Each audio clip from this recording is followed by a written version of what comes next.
7वीं कक्षा में सभी भैया बहनों का हार्दिक स्वागत, अभिनंदन।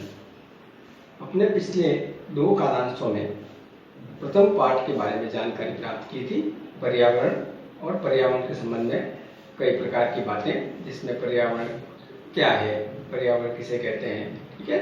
और उसके बाद पर्यावरण के घटक, मानवीय पर्यावरण, प्राकृतिक पर्यावरण इत्यादि पढ़ा था। आज हम पाठ 2 भूगोल विषय के अंतर्गत हमारी पृथ्वी के अंदर इस विषय पर अपन जानकारी प्राप्त करेंगे कि हमारी पृथ्वी किस तरह है और पृथ्वी के अंदर कौन कौन सी परतें या किस किस प्रकार का वातावरण पाया जाता है। हमारी पृथ्वी एक गतिशील ग्रह है।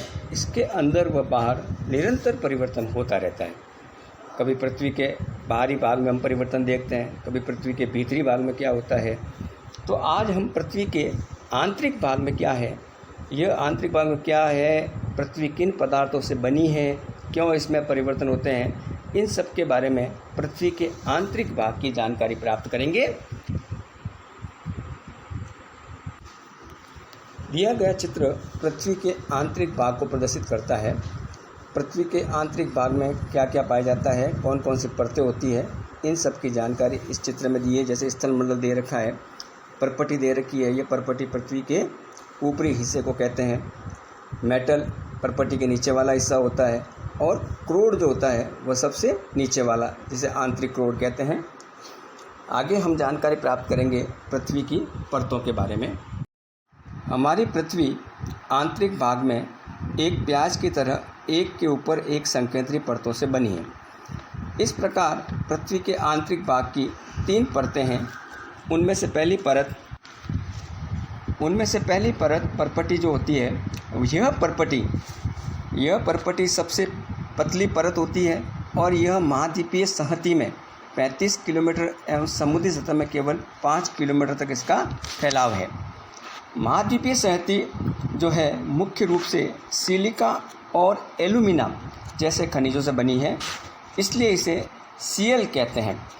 Cl 2 रासायनिक नामों से मिलकर बना है। Cl का C से बनता है सिलिका तथा L से बनता है एल्यूमिना कहा जाता है। पृथ्वी की दूसरी परत मेंटल कहलाती है। मेंटल पृथ्वी की पहली परत परपटी के ठीक नीचे होता है, जो 2900 किलोमीटर गहराई तक फैला है। इसकी सबसे आंतरिक परत जो है वह क्रोड कहलाती है। क्रोड सबसे आंतरिक परत है, जिसकी त्रिज्या 3500 किलोमीटर तक है।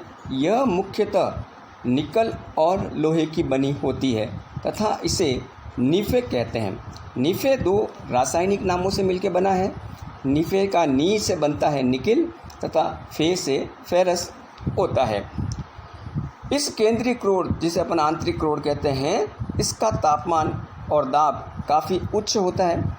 इस प्रकार हमारी पृथ्वी जो है भीतरी भाग में, जिस प्रकार बाहर अपन स्थल पर उष्णता का अनुभव करते हैं, गर्मी का अनुभव करते हैं, पृथ्वी के भीतरी भाग में इससे कई ज़्यादा गर्मी एवं उष्णता पाई जाती है। और यह जो पृथ्वी पर अपन देखते हैं कि दबाव और ताप का जो इतना प्रभाव रहता है आंतरिक भाग में, इस आंतरिक भाग में दबाव और ताप के प्रभाव के कारण ही पृथ्वी पर कई प्रकार की ऐसे भूकंप वगैरह जैसी घटनाएं होती है। वह अंदर के दबाव की घटनाओं के कारण, अंदर के दबाव के कारण ही बाहर पृथ्वी दबाव झेल नहीं पाती और बाहर इस प्रकार की क्रियाओं के रूप में, भूकंप के रूप में हमारे सामने उसका स्वरूप प्रकट होता है। तो आज हमने पृथ्वी के आंतरिक भाग में क्या है, हमारी पृथ्वी क्या है, किस प्रकार का ग्रह है और पृथ्वी के आंतरिक भाग में कौन कौन सी परतें पाई जाती हैं, उन परतों के बारे में हमने जानकारी प्राप्त की। तो हमारी पृथ्वी की आज की अपने अध्ययन में पृथ्वी की 3 परतों की जानकारी प्राप्त की और उन 3 परतों में कहाँ कहाँ किस रूप में वो पाई जाती है और किस किस प्रकार से ये बनी होती है। आगे की कक्षा में हम इस पाठ के अगले भाग का वर्णन करेंगे, उसके अगले भाग की जानकारी प्राप्त करेंगे, जो शैल और खनिज होगा।